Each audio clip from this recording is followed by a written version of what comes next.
हर हर महादेव गुरु भाई बहनों, आज मैं शिव चर्चा के कथा सुना रही हूँ। एक राजा 5 शादी कर लेते हैं, फिर भी उनका एक भी पुत्र नहीं होता है।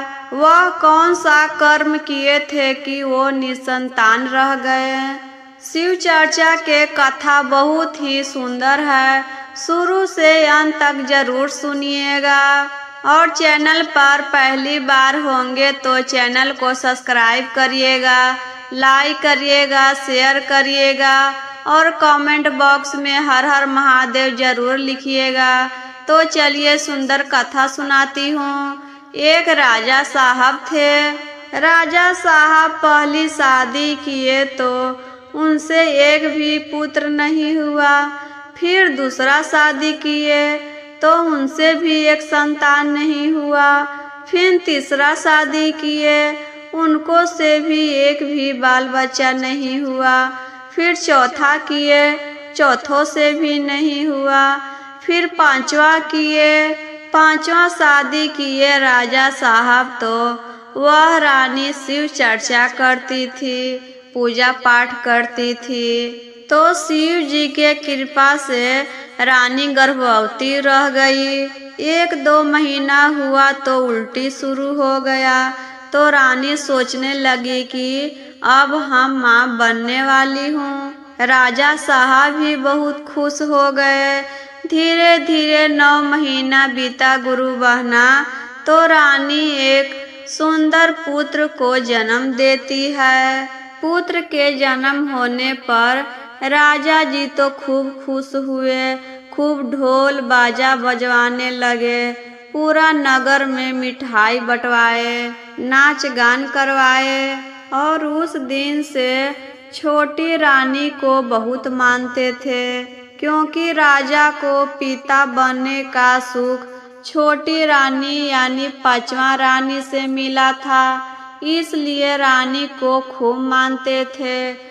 और 4 जो रानी पहले से थी वह बहुत जलती थी अपने सौतन को देखकर कि राजा साहब इसको इतना प्यार करते हैं कि हम लोग को तरफ देखते भी नहीं हैं।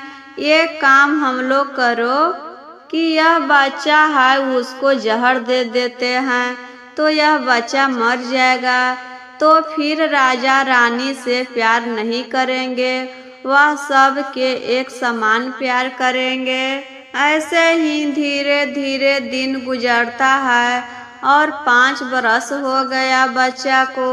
छोटी रानी तो शिव चर्चा करती थी, वह चर्चा में जाती थी। एक दिन चर्चा में जाने लगी तो चारों रानी से कहती है कि हम चर्चा में जा रहे हैं, जब बच्चा को भूख लगेगा तो खाना खिला दीजिएगा। चारों रानी सोचती है कि ऐसा मौका फिर कभी नहीं मिलेगा। आज रानी भी घर पर नहीं है और राजा अपने राज दरबार में बैठे हुए हैं, तो यही सही मौका है बच्चा को जहर देने का। तो चारों रानी क्या करती है गुरु बहना, बच्चा जब खाना मांगने लगता है तो उसके दाल भात में जहर मिलाकर खिला देती है। बच्चा तो खाना खा लेता है और खाना खाने के बाद उसको पेट में पूरा दर्द होने लगता है, वह छटपटाने लगता है और वहीं पर मर जाता है। जब उधर से रानी आती है तो देखती है कि बच्चा तो मरा हुआ है। चारों रानी से पूछती है कि मेरे बच्चा को क्या हुआ था, कैसे मर गया। जाते वक्त तो यह खेल रहा था, कूद रहा था और तुरंत ही कैसे मर गया। न इसको तबीयत खराब था, न कुछ हुआ था, अचानक क्या हो गया इसको।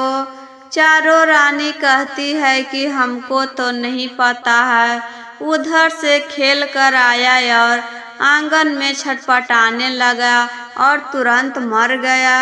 छोटी रानी तो खूब रोने लगती है और शिव जी के पास जाकर कहती है क्या प्रभु, ये आपने क्या कर दिए? मेरे बच्चे को क्यों ऐसा कर दिए? मेरे बच्चा को वापस लाइए। एक तो इतना साल के बाद एक बच्चा भी दिए तो वह भी छीन लिए हमसे। हम आपको इतना पूजा पाठ करते हैं और हमको यह सजा दे रहे हैं। ऊपर कैलाश पर्वत पर बैठकर शंकर भगवान सब सुन रहे थे। तभी वहां पर नारद जी पहुँचते हैं, नारायण नारायण करते हुए। नारद जी कहते हैं, क्या प्रभु, आप अपने शिष्य को इतना कष्ट क्यों दे रहे हैं?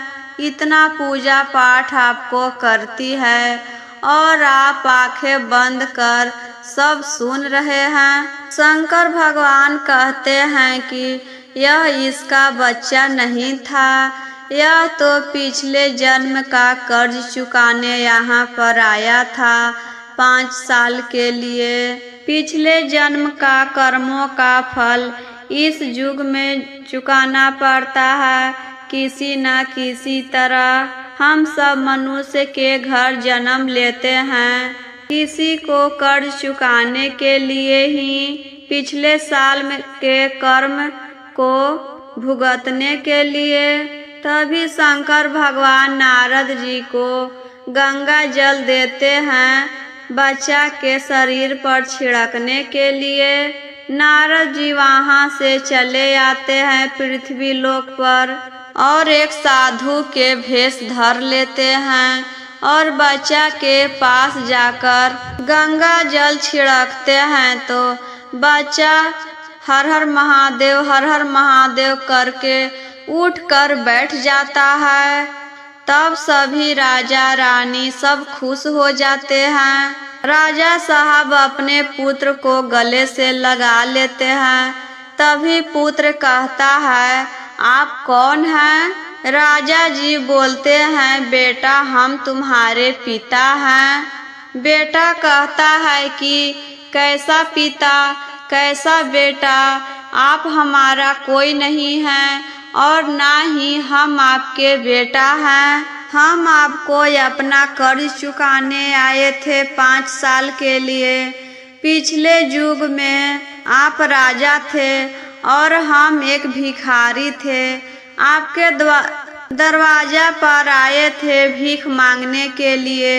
हमको बहुत जोर से भूख लगा था और आप हमें आटा दे दिए थे कि अपने से बनाकर खा लो और हमारे पास कुछ नहीं था। हम वही आटा सान कर लिट्टी बनाए और लिट्टी सेकने के लिए आपसे कुछ लकड़ी मांगे थे और आप पैसा लकड़ी दिए थे कि उसमें चूटी लगा हुआ था और वह लकड़ी में 5 ही चूटी था। हम जब आग जलाए थे तो वह चूटी मर गई थी हमसे और वही चूटी आपकी 5 रानी बनी और हम 5 ही लिट्टी लगाए थे तो आपको कर्ज चुकाने के लिए हमको 5 ही साल का जन्म मिला और 5 चूटी हमारे हाथ से मरी थी तो यही 5 सौतेली मतारी बनी इस युग में।